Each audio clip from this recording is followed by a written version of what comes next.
Mayong buntag na itong tanan. Good morning. First Sunday of February 2025. Sa ginganan sa atong leader, manata sa atong free trial. Usually, kung subscribe ta sa atong mga apps, mga programs, we will be given 30 days of trial. Free trial. And after 30 days, you will be deducted the amount of your subscription. Kung dili ka gusto nga ma-deducted, unsubscribe. Sa ato, dinhi, kumana atong 30 days na trial for 2025. Today, we will start our journey, the journey of growing together. This is part 3. We've done part 1 and part 2 last year, 2024. So today, ang ato is part number 3 in growing up in our salvation. Let's start by reading all together our key verse.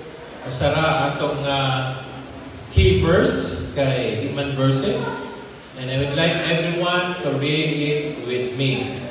1 Peter chapter 2 verse 2 all together. Like newborn babies, crave pure spiritual milk, so that by it you may grow up in your salvation. Let us pray. Ginoong Diyos, salamat sa kahigayunan nga mamalandong kami sa mga pulong. Salamat o Diyos nga imong nang ipanalanginan kining maong nga pulong nimo 2,000 years ago. Aron kami o Diyos sa matagbasa na mo niini, mahimo kami Ginoo nga ma-refresh. Makabaton kami sa kaalam o makabaton kami sa kusog, pinaagi sa kang Ginoong Hesukristo, aron Ginoo mahimong tinuod o mahimong makita ang among nahibalan niini kamagtagon. Bisan katong nagpaingon pa diri Ginoo, nagampo kami nga madali silang abot, aron silang tanan usab. Dungan ka namo, magtuon sa mga pulo, magdungan kami Ginoo sa pagtubo diha sa among pagkaniluwas. Kini among pag-ampo, pinagi sa ngalan ni Jesus. Amen. Sa duha nga Sunday nga nilabay, gahisgot ta sa growing up of our salvation part 1 and part 2. And the very important slide in part 2 is looking at the tenses of our salvation. Ato sa atin siyang i-review. 50% of my time today is for the review, and another 50% would be our part number 3. What are the tenses of salvation as presented in the slides? This is in reference to the 3 parts of man, which is our body, the soul, and the spirit. And we need to swak it. Ato ni siyang tanahon asang dapita sa parts of man that has been saved, that is saved, and to be saved. Mao na nga kung pakuha nini mong kinatibuk-an ani nga slides. This is a very strong foundation of our daily living. Makasabot ganita ani nga slide. Unsa ang relasyon sa diha sa kinatibuk-an sa tao, we understand which part of our man, human being nga nagkinahanglan nga ipa-grow up. Number 1, of course, the tenses would be present tense, past tense, and future tense. Kung yung tao past tense, saved na ka, asang dapita sa parts of man nga naluwas na, nga humana ang iyang pagkaluwas. Pinaagi sa buhat ni Jesus dito sa cross, He offered Himself as a sacrifice and died on the cross by the will of His Father. Because that is the main reason why Jesus came into this world, to die on the cross, to pay the penalty of you, of mine, of our sins. Maragid na ang pinaka-sentro nganong nagpakatao si Jesus dinhi kanato. This means our focus should not be on the major. but our focus should be at the cross. We should hear the message of the cross. Once you hear the message of the cross, 1/3 of the parts of man luwas na. Dili ni tungod kay maayo ka nga tao, o dili ni tungod kay sige ka og simba, sige kag basa sa Biblia, kundi tungod ni sa gibuhat ni Jesus dito sa cross. Walay buhaton ng tao aron nga siyang maluwas, maski usa, maski katunga, maski kiting, maski murag tungaw kadako. Wala, zero works of man, because it is 100% works of God. Once the Lord quicken your spirit, because your spirit is dead, according to Ephesians chapter 2, verse 2, 1 and 2, we have been died to sin. And because of our sins and transgressions, we all died. Tungod na niya na. So, tungod sa imong espiritu nga namatay, kinahanglan siya buhion sa Dios aron ikaw makabaton sa kinabuhi walay katapusan. So, the past tense of the tenses of salvation talks about born again. Unsa may born again? Ang namatay. Asa nga parte sa tao nga namatay? Sa bilang kumenta nga balik-balik si Pastor, because this is not only for us here today, but also for those who will listen to our videos online, via Facebook, and later on, you will review this in our YouTube channel. There are 3 parts of man: the body, the soul, and the spirit. Kung nakasala ang tao, referring back to the sin of Adam and Eve at the Garden of Eden, wa namatay ang lawas, wa namatay ang kalag, apan ang namatay ang iyang espiritu. Therefore, there are only now 2 parts of man that operates daily, the body and the soul. How about your spirit? Your spirit is dead. Manang di ka ka-communicate sa Diyos. You may think of your soul that you wanted God, but you cannot communicate with God because it is not your soul, neither your body that will communicate God, but it is your spirit. And because your spirit is dead, you cannot communicate with God. So what God did in order to restore that communication, He sent His Son to die on the cross so that upon the death of Jesus, the wrath of God against us has been satisfied by the works of His Son at the cross. So that, pag-ingon nga past tense, which refers to our born-again spirit, God quicken your spirit in order for us to respond to the call of God. Anang balikon ako, dili ang tao may moduol sa Dios. You cannot call people to come to God. Well, if you are talking about physical, pwede ka mga to simbahan. But this is a spiritual thing. We cannot draw near to God in His presence if your spirit is dead. Therefore, we need to be quickened first. We need to be born again first before we can respond to the call of God. That is 100% the work of God. So once you are now responding to the call of God, you are now free from the penalty of sin. And what is the penalty of sin? Romans chapter 3 verse 23 says, "For the wages of sin is death." Romans 6:23. But the gift of God is eternal life. So, unsa may penalty sa sala? Kamatayon. Kung mamatay ka, asa ka paingon? Of course, ato ka sa impyerno. Mauna nga kung ikaw respond sa call of God, because God has quickened you, regenerated your spirit, You are now sealed with the Spirit. Mana nga, karon nga nidawat ka sa Ginoo, you are now saved. You are now free from the penalty of sin. Mana nga, moangkot ta nga, once saved, always saved. Pastor, kanang tinunduan na para na sa demonyo. Well, kung di ka mutuong nga, once saved, always saved, you are now the holder of your salvation. It is not God that holds you. Ikaw ang naggunit sa imong kaluwasan. By the fact nga mayon ta usahay, di gyud ko mobiya sa Ginoo. Ako yung gakson ang Ginoo. Well, that is a manifestation, whether you like it or not, that you are the ones holding your salvation. Manang magtanong ta, kinahanglan mo sigma ta, kinahanglan mo tithes ta, kay kung dili na endangered na itong kaluwasan ani. If that is your thinking, you do not understand the past tense of salvation and the works of Christ at the cross. I hope you get it.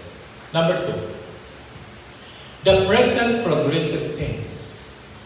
Present today, progressive is from today, tomorrow, and the days to come.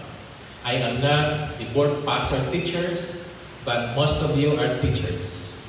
The board pastor teachers, and maybe some of us are not board pastors yet, but we understand kung mayroon tag present progressive, karon ugma hangtod sunod nga adlaw unsay status nimong karon, magpadayon na siya until the end. And we refer that as the present progressive tense, of which kung naluwas na ang imohang espiritu, free na ka sa penalty sa sala. The next move would be to your soul. And there are 3 parts of soul. Sa dilan, again, kung ngayon balik-balik si Pastor mag-promote niya na, because I know when you understand these 3 parts of man and its 3 parts of its heart, and you understand the tenses of salvation, bisag bali-balihon pa ta, tuali pa ta, our doctrine is solid. And you will never get out of the households of God. So, ang imong kalag, mauna siya'y kada adlaw natong balaanon. Mayon ta nga, be holy for I am holy. You need to be holy today, tomorrow, and the next day. And this holiness is not of yourselves. Asa man siya, tungod kay imong espiritu balaan na, sunod anak mabalaan na sad ang imong kalag. And it is because ang kabalaan sa kalag is progressive, ang tawag niya na sa theology is sanctification. So atong spirit is regeneration, born again. Atong soul is going through the process of sanctification. Muna natudlo ta nga kada adlaw magpuyot ta nga balaan. Dili aron maluwas. Wala na problema niya na. Magbalaan ka kada adlaw kay basin ugma di ta mabalaan, mamatay ta, imperno ta. So kadtong makasasala ning labay dito sa karsada, naligsan, oy wa man kapagay pasaylo, asa man paingon ng mga pasaylo sala, imperno. Kung ano yung understanding karon, you miss our first point and the second point of the salvation. Pastor, pwede dahil ko magpakasalat na, kiluwas naman ko. Dili ko na maibot ipasabot sa atong point number 1 and point number 2. The point is, once imong ang spirito is saved, you have the assurance of heaven. The next move would be your soul. And 3 parts of your soul again, your mind, your emotions, and your deeds, your actions. Maani ang real struggles nato every day. And the ground field of our struggles rests in our head, not in our households, not in our relationships, neither in our works. naas imong mind, manang ang colloquial na istorya, ay imo ra na huna-huna, ikautot ra na, mawa ra na. Diba? Mga colloquial terms na to. Ay, nanahon na nimo, ay nanahon na mawa ra na. Some sort of truth. Nga no? Tinuod, naragin na sa atong huna-huna. Kanang imong pagkabalaka karon, nahaangan sa imong huna-huna. Kung sa gingon sa Dios, dili ka makabalaka. And it's a command. It's an imperative. Do not be anxious of anything. It's an imperative. That means it's a command. When you violate that command, kasalatan. Pero, unya na lang. Manam sa atong point number 2. Ang atong huna-huna, dili pa siya balaan 100%. Ang imong pagbati, dili pa na balaan 100%. Ang imong gibuhat, damo na nga dili na sa balaan. Ug tungod kay balaan ang imong espiritu, kinahanglan magbalaan sa atong kalag. Of which, ang atong mind, yung si Pablo, renew your mind daily. Why? So you will know the perfect will of God. Mao na nga kung gitudlo, everyday magbalaan ta, not because in order to gain salvation, neither favor from God, but we are mandated to be holy daily because we have been holy in our spirit and God, the Holy Spirit, resides in us. Point number 3. Present tense, present progressive tense. Number 3 is future tense. Sa maning future tense, luwas sunon pa. Ay sakto lang na pastor, nag-ingon ang Matthew 11:24. Those who endure at the end shall be saved. Binisaya, sila nga mulahutay sa katapusan, maluwas. Sa mga pastor, mga pa na siya, to be saved, inhanglan ta, nga mo struggle every day, kunya makalabang ta tanan, luwas ta. Pero kung di ka kalabang, sikang simba niya, nawa ka, awasa di ka pa ikon, impirno ka. Mga judgmental statement of those who do not understand the grace of God. Between the gift, which is the grace, and the reward, which is with efforts. Unsa man ning future? Unsa may future maluwas? We talk about our spirit. Balaan na imong spirit because God resides in us. God regenerated us, sealed by the Holy Spirit. We are holy 100%. God prepared a place for us to go after this life. Number 2, while preparing ourselves going to heaven, we are still living. Otherwise, kung gusto ka na matulog ng langit, pwede na. Basta nakadawat ka na sa Ginoo. Pero baka hindi ka sa Ginoo, ayaw sa tao, maluhi ka. Makadawat pa ka sa Ginoo. Why? Because God will quicken your spirit. Number 2, while still living in this earth, while waiting for our future heaven na moabot, naatay gitawag o sanctification. I-process. Mao na nga itong hunahuna, atong pagbati, o atong buhat. Ang pinakritikal niya na ang atong mind, the battleground. Kaya kung sa'yo nasod si Motog, mani imong bation, o mani trabahoon. Ikatulo, ang atong lawas. Ang atong lawas ba, nanay 1% na balaan? Wala. Ang atong lawas, 100%, 0%, dili balaan. 100%, dili balaan. 0%, way pagkabalaan.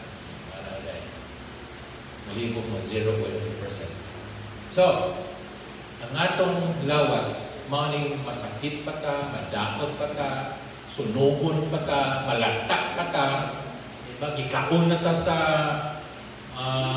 shark, o diba, naapil ka atong crash sa DC, sa Washington DC, na nag-collide ang helicopter sa military o ang passenger aeroplano na pila na lang ka-seconds mo down, mo touchdown na, ni-collide dito, ni-buto, ang imong lawas, na-turn into pieces. Maunay, udilik balaan. Itawag siya na to o corruptible bodies. Ang lahat ng lawas, pwede pa masakitan, pwede pa ma-chop-chop. Pero God has promised us that these bodies will be saved. But pasabot, luwasonon pa. So, asa maning lawas na to? Kani, atong gihimo karon.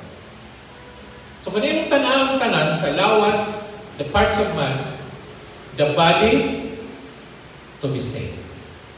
Soul being saved. And spirit saved already. So nakita ninyo ng atong kinatibukan ng mga tao. Kung dili din nato masaktan, pag-ingon nato nga magbalaan ka, kinahanglan tanan tibok tao magbalaan sa iyo. Kunya ngayon sila nga, kung Christian ka, nganong taon na muna pa makagdautan? Kung Christian ka, nganong gahimo pa makagdautan? Kung Christian ka, nganong masuko pa man ka? Na Christian naman ka. If that is your statement, ngayon anak ka, wa ka kasabot nining slide nga kung pakita nimo. Now, if you understand this, may ka nga, ang tao, makamuna pagdidagdautan. Mubati pa o di maayo. Mubuhat pa o di maayo. What is the solution? The solution is for your mind to renew daily. Yung si Pablo, renew your mind.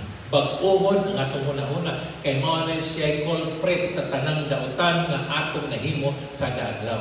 Nya pastor, kung makahimo pa kog dautan, di na ko save. Di nakahimo man kog sala. Kung imo understanding, kung maluwas na kawan na kay sala, kinahanglan na humanap ka, kung balik pa sa ilo, mamatay na kakaroon ang hindi nakasala. Araw ato ng kasalanan. But if you understand this is right, we are still subject to sin. What kind of sin? Ang sala sa atong una-una, sa atong pagbati, o sa atong himo. Mao na nga i-process siya. Proseso. Kunang naakadinhi karon para maproseso ang atong una-una, pagbati o pagbuhat. Kaya kung di na ito pahinumduman ang matag usa, di na ka makita sa simbahan, di na ka magbasa sa Biblia, talagsa na ka magampo, dili na mo nga ang demonyo ni mo motintal. Ang anhaon sa demonyo tintalon, katong kalingaw nga naghimo sa buluhaton sa usa ka Kristohanan. Ano to na ko demonyo? Ano tintalo pa man nako nga sige na man sa itong inom? Kani hindi mo inom akong tintalon. Tintalon pa man ako ang nagtugtog. Sige man nagkatok, bigyan nga po ampo. Okay na. Kaya ako na ko demonyo, bigyan nga di ko demonyo. So, problema na sa demonyo. Let's proceed. Half of our message. Our central message is 1 Peter chapter 2, verse 2. Like newborn babies, crave. The word crave means intense desire. Intense desire for pure milk. And the pure milk here refers to the Word of God. The reason behind is, by it, which refers to intense desire, you may grow up in your salvation. So kung may naibagyo, pila ka intensity? Kung ano, intensity 3.0, pinera na. Pero maingon ka, kung pila intensity? 9. Guba ng mga building anak. So unsa man kakusog ang linog? 1, 2, 3, 4, 5, 6, 7, 8, 9. Lisod na ng 7. Tanawa kong buhol. 7.2. Noon sa atong mga kalsada. Nabuhat. Noon sa atong mga building. Ning crack. Tanawa ang uban nga mga building. Ning collapse. 7.2. How about kung kusog pa niya na? 0. Tanan ng mga building. So ingon anak sa ang atong craving of the Word of God. How intense is our craving for the Word of God? that Peter here is referring to the spiritual. Now, there are practical tests that we need to know if indeed we grow up in our salvations. Kumanaman ko sa part 1, part 2, karon part 3, na ay mga practical exams. Sa pagtanaw, kung tinuod ba yung ka in grow, number 1, kung tinuod ka na mingtubo, you will keep the Lord's Day. Let's go back to the Old Testament. Leviticus chapter 23 verse 3 says, "There are 6 days when you may work, but the 7th day is a day of Sabbath rest, a day of sacred assembly. You may not do any work, whether you live, wherever you live.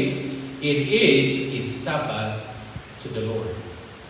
Now, let's go back to the original, the first time that Sabbath mentioned. Adto gyud ta magsugod sa creation. How many days did God created the world? Raise your fingers. Pila ka adlaw? Siguro may uban 6 days. Ang uban mayon 7 days. Ang tinuod 6 days. Gibuhat sa Dios ang kalibutan, tanan apil na ikaw o ako. On the following day, tawag niya na 7th day.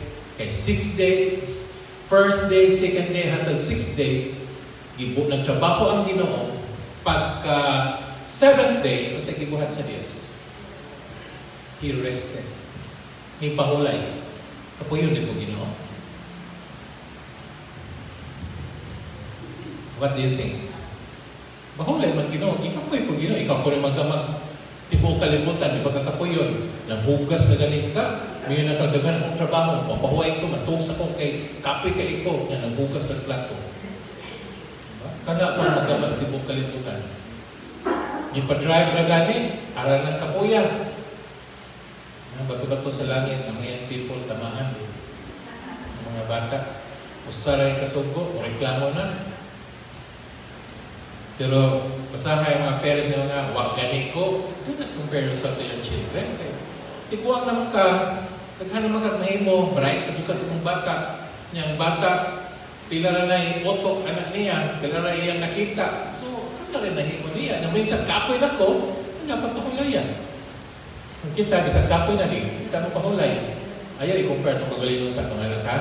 Lahit lang, kay bisang arang kapuya, atong tukuran na itong mata o toothpick arong pang di pagkapo. Kaya naapay hugason, naapay trapuhon, naapay gamit, daghan pang trabahonon. Bisang kaduka na, way mahimo kay ugma mo sa'yo pagmata. These are the things na di nato ikumpara sa atong mga bata. And God rested on the 7th day. It doesn't mean that God tired of creating the world. He never tired. He never sleeps. But why God says He rested on the 7th day? Bright ka ang Ginoo, araw na kita, mupahulay puntas ikapito. And Moses receives this law. Ingon si Moses, ingon ang ginatong Moses, di ba Moses, adunay unong kaadlaw nga magtrabaho mo? Yes, Lord. Ni kapito, pahulay. Kay pito man kaadlaw sa isang simana. O kanang ikapito, tawagon na nato 7th day. Sakto, pastor, ang mga sabalista. Ano, wala ko na itong kalendar. Monday, Sunday, kinaunhan. Inikapito, Saturday. Pahulay ang Saturday. Sakto ang sabalista. Sakto sila, basta sugod sila trabaho Domingo. Di ba naman siya sugod trabaho 6 days? So kung Domingo kang masok trabaho, inigihapli mo, sa may kapito. Sabado, masakto sila, basta sugod sila trabaho Domingo. Tanaw na itong abli ba ang kapito o Domingo. Makatrabaho ka sila. And this Sabbath day, mahimo siyang rest day. So, unong kaadlaw, Trabaho mo. Ang gisultian niya mga Israelita. Katong gusto mo sud, ngayon sila. Di man ni Hudiyo, hintil man ni, o nilabot anang balaod. Manang trabaho ang mga dili Hudiyo o Domingo. So, atong panahon na, ang magtrabaho the whole week, hintil, dili Hudiyo. Kaya tanawa, giingnan ang mga Hudiyo, unong ra mo kaadlaw magtrabaho. Kanay ikapito para na nako. Secret assembly. You are not to do any work. Wherever you live, isa pag travel ka, Pastor, ingat naman ko Cebu. Ini kapito ka adlaw, pahulay ka to Cebu at to kasimba. Ngano? It is a Sabbath day to you? No, to the Lord. Para sa Ginoo. Dili para nimo. So ang atong pagpahulay, dili para nato. Mo nagingon sa Leviticus. What's the purpose? Tanaw ang purpose. Number 1. Uy, ano man na, tanan na, nasud man na. Nako, Andrei. Number 1. Sabbath is a sign of the covenant between God and Israel. Hay, salamat po ako yung apel. Are you a Jew? No. So, ko yung apel ani, Pastor? Wala. At the time of writing, mga hintil sa anong panahon, why rests? Sige lang trabaho. Bisa ko man ang trabaho mo, overtime gihapon, kay trabaho, dinhi, trabaho dito. Manang at the end, ma-burnout, kapoy na kong trabaho. Pwede mo kong pahuway? Di. Nga naman, nakibata ko kay eskwela, napakay balay mo pa nung magbayad, napakay credit card, kung may bayro nun. Hala, kayod. Maski, Domingo, trabaho. Kayod. Kay wala ibayad. Now, at the time it was written, it was for the Israel, for the Jews. Salamat ta kay dito diyo. Wa tay lamang na. Trabaho ra gyud tanan, wa tay lamang. Number 2, sakyan ang gutudano kadiyo. The purpose of Sabbath day is a day of physical rest and reflection of God's provision. Kano sa anak panalangin ng Ginoo sa mga Diyo? Unong kaadlaw. God will bless His people for 6 days. And they need to rest at the 7th day to enjoy His blessing. Kato pa, ang blessing sa Ginoo sa mga Hudiyo, sobra sa 7 kaadlaw. Ang iyang trabaho gikan sa day 1 to day 6 is enough to live for day 7. And they need to enjoy the blessings of God from day 1 to day 6 to be enjoyed in day 7. And last,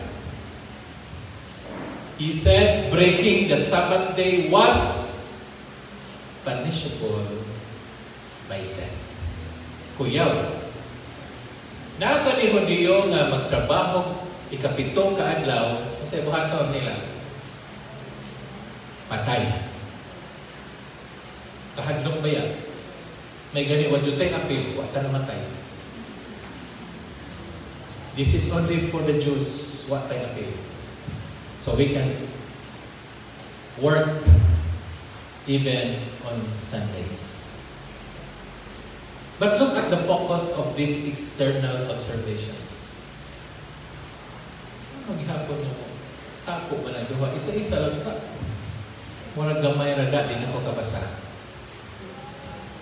Kabasa ba mo? Mabasa ra. The focus of this external observance is that the Sabbath emphasized external obedience and rituals. Ang tuyo, nganong gi-install, nganong gihatag, nganong gi-implement kini nga Sabbath day para sila mo obey. Nga dunay buhaton ini ka 7 kaadlaw. Dili pwede nga ini ka 7 kaadlaw maghagok ang Hudiyo sa iyang kwarto. Dili pwede nga 7 kaadlaw tuara sa iyang bathtub for 8 hours na pabugnaw sa iyang lawas. na ay rituals pagahimoon. Mananiyon ng Diyos, ang dili o apel sa rituals, patay. Istrikto ang Diyos. Ikaduha, activities were highly regulated. And day 1 to day 6, why regulations? Ikaw rin bahala sa iyong adlaw. Matuog ka or daily, matrabaho ka daily, free. Pero asa man dapit ang giregulate sa Ginoo? Sa ikapito ka adlaw. No work. If you work, you'll be dead. Yang Ginoo never sleep, never slumbers. He always awake and see you working during the Sabbath. In summary, in the Old Covenant, the Sabbath was a law-driven observance, pointing to the physical rests and foreshadowing the spiritual rest to come in Christ. And so, kanadihing Sabbath day nga gi-implement sa Dios base sa iyang gihimo sa pagtukod sa kalibutan na maoy atong i-follow, that God rest Himself at the seventh day. My people Israel should also rest on this day with rituals. These are just a shadow of the real honor of the shadow to come in Christ. Oh, okay lang, huwag tayong apel. Kay shadow naman na. Lusot ka sa Old Covenant, kay shadow na siya. But how about in the New Covenant, which is the honor of the shadow? Hebrews 10:25, and I know some of us know this, and even memorize this. The writer of Hebrews says, not giving up meeting together, as some are in the habit of doing, but encouraging one another, and all the more as you see the day approaching. This is now under the grace. Maski pa mga Hudiyo nga nag-practice sa ikapito kaadlaw nga mo pahulay, panahon na sa grasya nga naa po itong mga hintil nga naapil, kita naapil na ta, kay naata sa New Covenant, tungod kay ang mga hintil na ana nga magtrabaho o ikapito kaadlaw, liserd para sa mga hintil nga dili mo trabaho o ikapito kaadlaw. You know the principles of being immune? Sample. During the pandemic, kasi atong gihimo, wala tayo physical gathering. Why? Dili pwede na ingon ang gobyerno. No face-to-face gathering. So sa atong gihimo, online, naratas tong balay, simba din sa atong cellphone, sa atong laptops, sa atong TV. Pag nawala ng pandemic, nasa may nitabo? Kamu ko nito ba? Murang kapoy na mamato simbahan, okay naman taan ito ba? Naanda naman dutaan ni pastor. Pag-live na lang pastor, kaya aron nga, hindi ko kasimba, kaya hindi lang yung magdali kong laba, ako rin ibang cellphone sa kilid. Hindi naman ako dito. Nanguban, kaya kapoy pa man, makakita sa pastor na nag-online, nag-online din po na itong membro, no? O sige, butaan ko sa kilid. Hindi na dito, gahagok. Bak-bak, buka. Why? Because we had been immune by the devil not to go to our churches for face-to-face worship. What does this mean? Not giving up meetings. Kasi gihin mo sa mga early church. Pagbubo sa Balang Espiritu at Jerusalem in the book of Acts, maski tagalanggit na nagtok, and more than 500 people gathered together.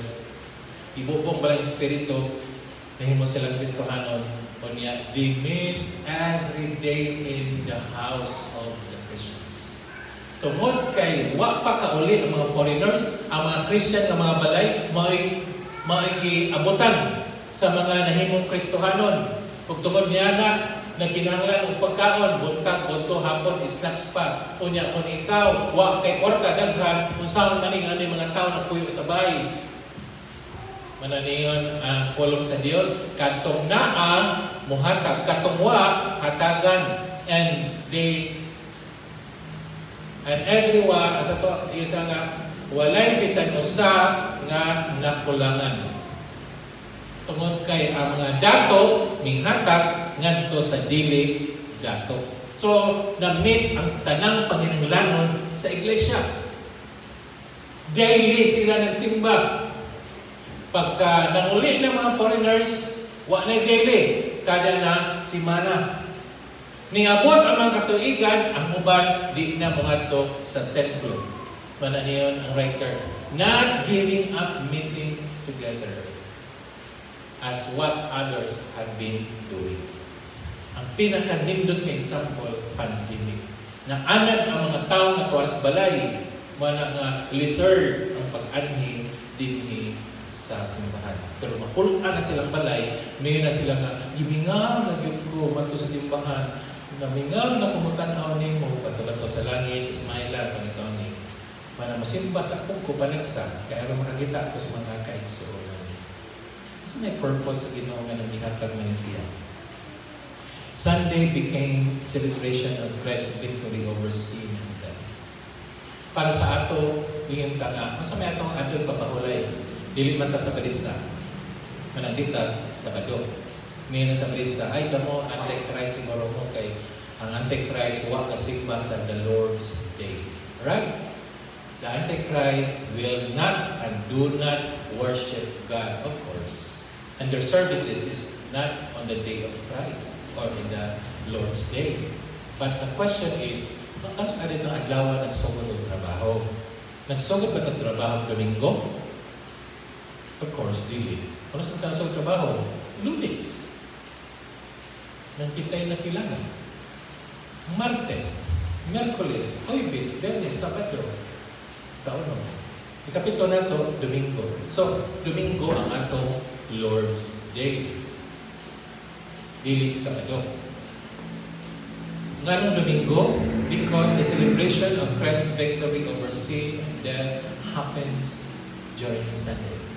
Number 2, it emphasizes worship, fellowship, and spiritual renewal rather than strict regulations.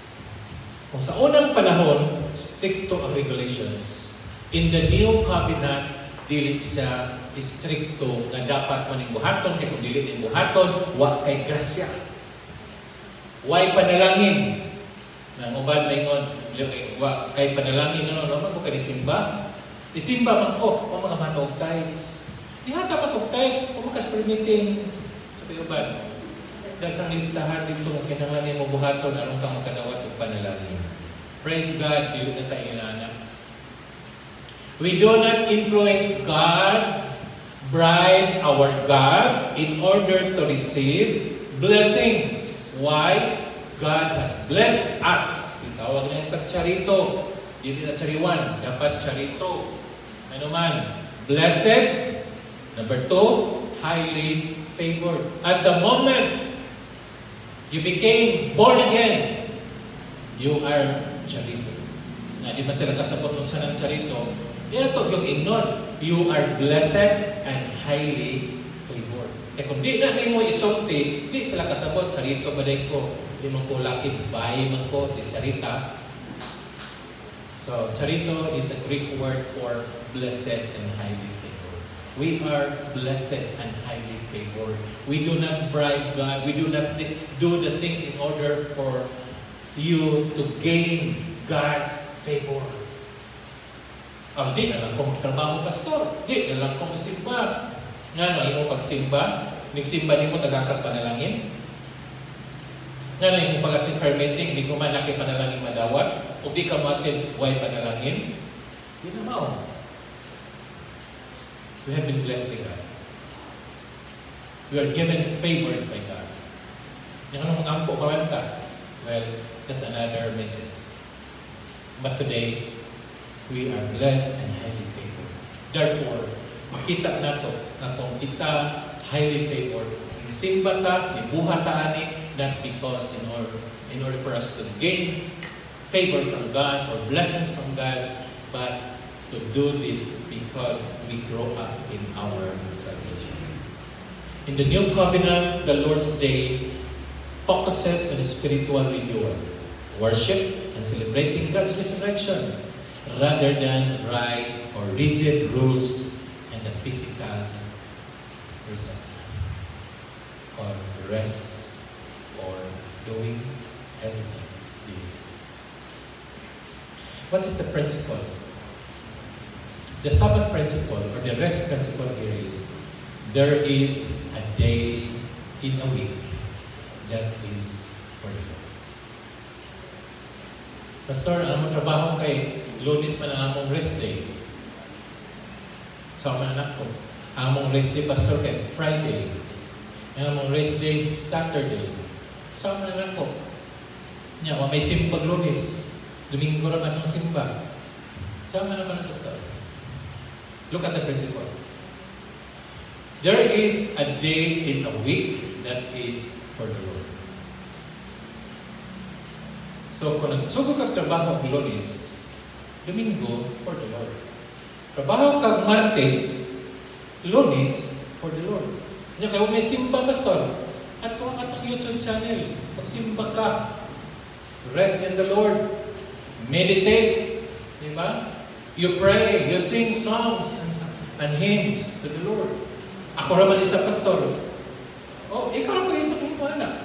Hindi ka kinahanglan keyboardist, hindi ka kinahanglan o projector, whatever. Na, kay cellphone, mapatugtog ka dito, mo appeal ka o awit sa imong mga songs. So, pastor, pwede ni-record o din na po kung masimbag Domingo, pastor, kaya hindi ka Lunes na lang ko kuan, ito, hindi mo lang kuan eh. Gahit siya ko.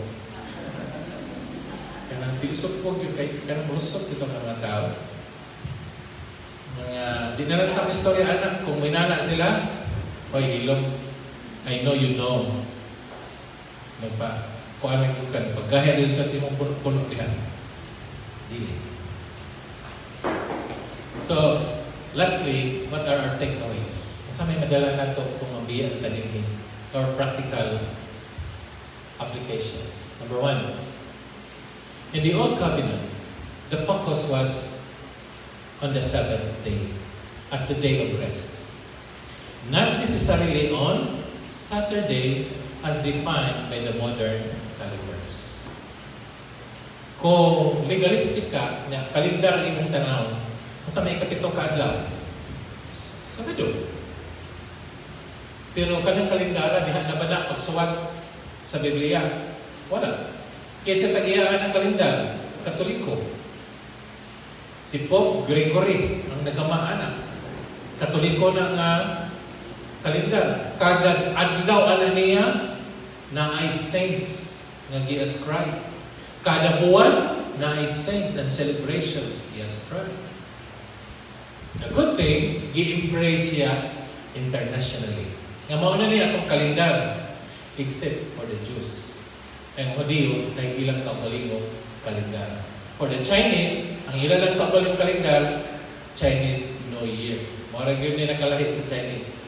Pero kita, we embrace the Catholic calendar. Unya, nagsugod ang trabaho Lunes. Mo yun tag Domingo. Ano mo simba tag Domingo?